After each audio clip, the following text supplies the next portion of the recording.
निर्वाचन पर सरगरम हेलाणी राजनैतिक वातावरण प्रचार मैदान को ओह्लाइले नेता और कर्मी सम्मिलनी गोष्ठी बैठक सांगकू चली भोट प्रचार।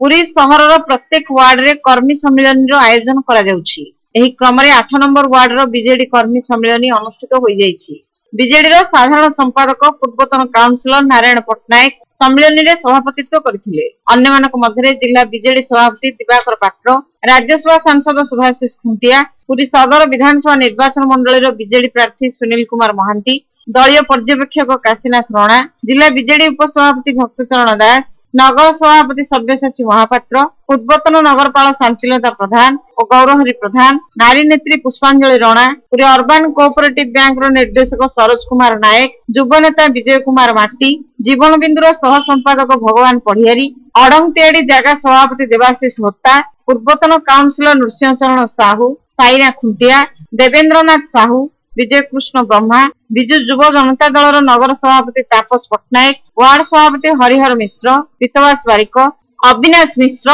धड़ू प्रधान, भीमसेन महारणा और वैद्यनाथ षडंगी प्रमुख आगामी निर्वाचन संपर्क में आलोचना करने संगे संगे दलीय प्रार्थी सुनील महांती को विपुल भोट रे विजयी कराइबाकू समस्ते संकल्पबद्ध उद्यम करने आह्वान जणाइथिले। शेष में धन्यवाद अर्पण करथिले प्रसन्न कुमार मिश्र।